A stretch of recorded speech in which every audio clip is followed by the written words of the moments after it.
नमस्कार दोस्तों। अभी आप देख रहे हैं बिहार की आवाज न्यूज चैनल। अभी हमारे साथ है पूर्व केंद्रीय मंत्री नागमणि कुशवाहा जी।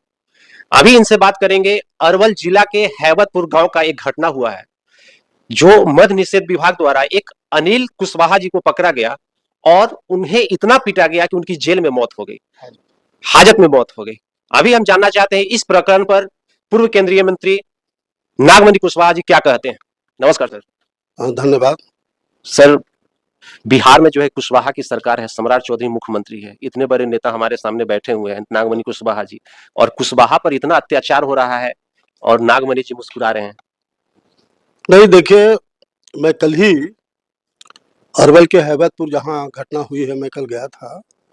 और 13 तारीख को जो घटना हुई रात में और सवेरे मुझे बताया गया, तो मैं then and there SP, DSP और डीएम तीनों लोग को मैंने फ़ोन करके बताया कि अरवल काफ़ी सेंसिटिव इलाका है और 40-40 लोग का भी सामूहिक हत्या जातीय वहाँ घटना पहले हो चुका है। इसलिए चूंकि सरकार हमारी है, इसलिए मैं तमाम लोग को बोला हूँ कि शांतिपूर्ण तरीके से लोग काम करें और मेमोरेंडम वगैरह दें। तो कल मैं गया था और हैबतपुर गांव में जो 5-6 लोग अन्य लोग, जिनको अनिल कुशवाहा जी जो पीट पीट करके उनको हत्या कर दिया गया, उनके साथ 5-6 लोग को भी एक्साइज विभाग के लोगों ने वो गाड़ी में बंद किया था। और उन लोगों से मेरी बात हुई। उन लोगों ने बताया कि हम लोग ताड़ी पी के आ रहे थे और ताड़ी पीना कोई बिहार सरकार का प्रतिबंध नहीं है, लेकिन ये सब जो भ्रष्ट जो पदाधिकारी और कर्मचारी हैं, इन लोगों ने उनको जबरदस्ती अरेस्ट किया और कहा कि तुम लोग दारू पिए हो, चलो। और हाजत में इन लोग को सबको मारपीट किया, लेकिन अनिल कुशवाहा को इतना मारा कि मतलब हाजत में ही उसकी मौत हो गई। वहाँ जो लोग थे हाजत में बंद, उन लोग का कहना था कि 2 घंटा तक अनिल जी चिल्लाते रहे कि मेरा तबीयत खराब हो रहा है, हार्ट का प्रॉब्लम हो रहा है। हार्ट पर भी मारा था। तो लेकिन कोई, इन लोग बाहर में बैठ करके ये हंसी मजाक करते रहा और कोई ट्रीटमेंट नहीं किया। जब सवेरे उनका मौत हो गया, तब एगो फॉर्मल हॉस्पिटल में ले गया, जहाँ वो बिल्कुल डेथ डिक्लेयर किए गए। तो मैंने डीएम को कहा है कि कम से कम 25 लाख रुपया मुआवजा दीजिए और उनके एक आश्रित, उनकी बेटी 10th या कॉलेज में है, उसको एक सरकारी नौकरी दे।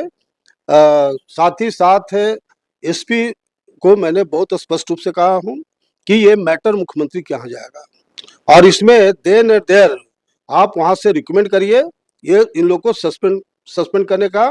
वो एक जया लक्ष्मी एसआई एक्साइज की है, उसी के नेतृत्व में वहाँ लोग गया था। मोहित कुमार सिपाही है, मुरारी कुमार ग्रुप लीडर है, गुंडेश कुमार सिपाही है, मोहम्मद अनवर गाड़ी चालक है, और वहाँ संतरी जहाँ रेड होता है, वहाँ संतरी के ड्यूटी पर पिंकू कुमार और चंदन कुमार, ये ऑलरेडी 5-7 लोग वहाँ उपलब्ध है। मैं माननीय मुख्यमंत्री से पुरजोर निवेदन करना चाहता हूँ कि देन एंड देयर इन लोगों को सस्पेंड करावें। और आज मैं एक्साइज कमिश्नर से भी अभी मैं बात करूंगा। अगर इन लोग सस्पेंड नहीं हुआ तो इसका परिणाम बहुत खराब होगा। I don't tolerate. आपने कहा कि कुशवाहा मुख्यमंत्री है और कुशवाहा के साथ इस तरह का अन्याय होगा, तो ये बिल्कुल हम लोग बर्दाश्त करने की स्थिति में नहीं है और न मेरी जनता बर्दाश्त करने के लिए तैयार है। अब पहले का जमाना नहीं है, जमाना बदल गया है, इसलिए प्रॉपर वे में इस पर एक्शन ले। और माननीय मुख्यमंत्री जी से तो निवेदन करेंगे कि देन एंड देयर काफी गरीब परिवार है। मैं खुद देखा हूँ, इंदिरा आवास के तहत जो मकान बन रहा था उसका ढलाई भी ठीक से नहीं हुआ है। तो कम से कम 25 लाख रुपया मुआवजा दें और एक उनके पीड़ित परिवार को देने दें नौकरी दें। सर, कहना यह है कि बिहार में जो है कि पुलिसिया विभाग इस तरह से चल रही है कि आज सम्राट सरकार का इकबाल खत्म हो गया या डर खत्म हो गया पुलिस का, क्योंकि इस तरह की घटना को अंजाम दे रहे हैं। देखिए, इसमें कोई शक नहीं है कि माननीय मुख्यमंत्री जी ने बड़ा स्पष्ट रूप से कहा था कि बिहार में गुंडागर्दी नहीं होगा, अत्याचार जुल्म नहीं होगा, भ्रष्टाचार नहीं होगा। लेकिन कारण जो भी हो, मैं उन बातों में नहीं जाना चाहता हूँ।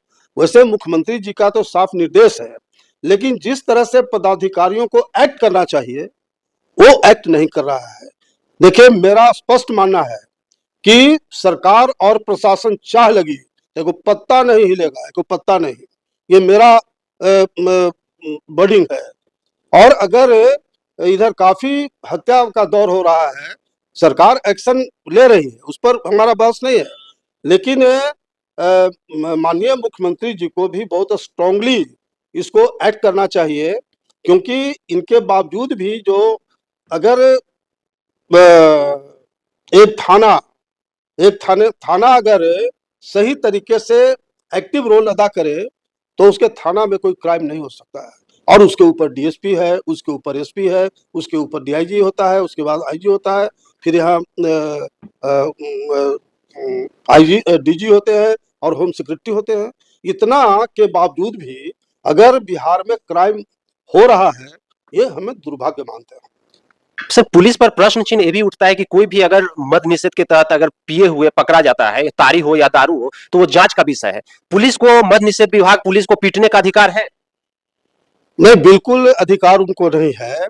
और सबसे बड़ी चीज है कि ताड़ी पर कोई प्रतिबंध नहीं है, और ताड़ी अगर लोग पी करके आ रहा है और उसको जानबूझ के एक्साइज डिपार्टमेंट के लोग उसको शराब का झांसा दे करके उसको से पैसा वसूली कर रहे हैं, वो पूरे बिहार में ऐसा चल रहा है। इसलिए सरकार को सख्त से सख्त कार्रवाई इस मामले में करना चाहिए। मैं मुख्यमंत्री जी से खास तौर से डिमांड करता हूँ। सर, ये जो जितने भी अफसर का नाम बताएं, ये कब तक उम्मीद है, क्योंकि वहां अरवल की जनता जानना चाहती है कि कब तक उसका सस्पेंशन होता है, तभी तो पुलिसिया विभाग पर विश्वास बनेगा कि सिर्फ ऐसे ही भाषणबाजी से काम चलेगा। नहीं, बिल्कुल आपने सही कहा। और आज मैं एक्साइज कमिश्नर से भी बात करूंगा, और अगर सस्पेंशन नहीं होगा तो वहां हम लोग आम जनता को बता देंगे, वहां आंदोलन होगा, इसको कोई रोक नहीं सकता है। चलिए, तो अभी हमारे साथ नागमणि पूर्व केंद्रीय मंत्री से बात हो रही थी। अभी अरवल की जनता से आग्रह करते हैं कि इस टिप्पणी पर आप क्या सोचते हैं, कमेंट करके जरूर बताएं।